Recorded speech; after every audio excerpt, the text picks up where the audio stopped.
কে কার জন্য আটকাইবে? আপনার কারোর জন্য কেউ আটকায় না। আমি আবারও বলছি, শেষ কথা, কিশোর যুবক মনে রাখো, স্বার্থপর এই দুনিয়া এত যান্ত্রিক দুনিয়া, এখন এত কঠিন বাস্তবতা যে আপন জনরাও ব্যস্ত, যার কারণে তুমি যদি নিজে নিজে নষ্ট হইয়া চরিত্রহীন হইয়া যাও, উচ্চা গইল্লা গন্ধ ছোটে, তোমারে কেউ টাইনা ধরবে, কেউ ফিরাইব, এই টাইম কারো হাতে না।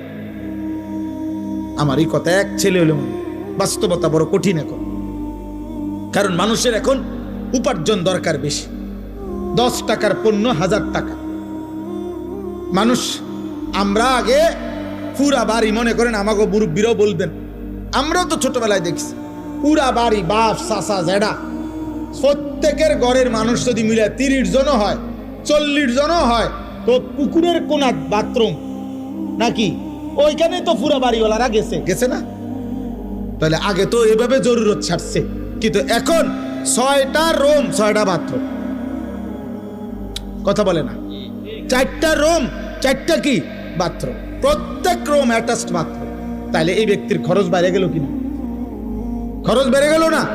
তার বিল্ডিংটার খরচ বাইরে গেল না? এখন সব কিছুতে মানুষের এখন সম্পদ দরকার বেশি, টাকা, উপভোগ। মুশরিকরা এই পাশ্চাত্য এত বেশি চাকচিক্য করে দুনিয়া আমাদের সামনে দিচ্ছে, প্রতিনিয়ত প্রযুক্তি, গতি, আরো রং ঢং, যার কারণে মানুষ বেহাল, আরো টাকা দরকার। তাহলে এখন কে কার সময় নিবে? এই জন্য বাবা আজকে 15 দিন না, আজকে 1 বছরও বাপে জানে না তার ছেলে যে 1 ওয়াক্ত নামাজ পড়ে। এবারও সময় নেই। এবারও এক কথা, যা টাকা লাগে তোর মার কাছে রাখিয়া গেছি, টিহা নিস, পেটের বুক লাগলে ভাত খাইয়ে যাইস।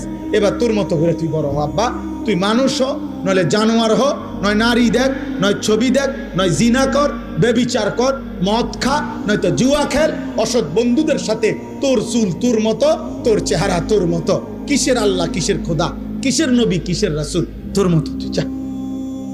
কারো হাতে সময় নেই, কারো হাতে সময় নেই। এই হলো মূল বিষয়। আগে আমরা মনে আছে দুপুর 2টা বাজে গেছে, নানার বাড়িতে বেড়াইতে গেছি, তো এখনো ভাত খাইতে যাই নাই, ছোট মামা আইছে, বড় মামার বড় ছেলে মামতো ভাই উনি আইছে, ছোট্ট মামতো ভাই একজন আইছে, সবাই খুঁজে দৌড়াদৌড়ি, হ্যাঁ তাড়াতাড়ি ভাত খাইতে যাইতে বলছে। আর বাড়িতে গেছি, আর সবাই মিল্লা দমকানি, দুষ্ট হয়ে গেছ, 2টা বাজে গেছে, অন্য ভাত খাইতে আইও না। তাইলে কথার কথায় সবাই টেনে ধরছে, আজ আর টেনে ধরার কেউ নাই। ফলে সংখ্যাগরিষ্ঠ ছেলে পেলে নষ্ট হওয়ার পিছনে অভিভাবকের এই গাফলতি আর খামখেয়ালি প্রচন্ডভাবে দায়ী।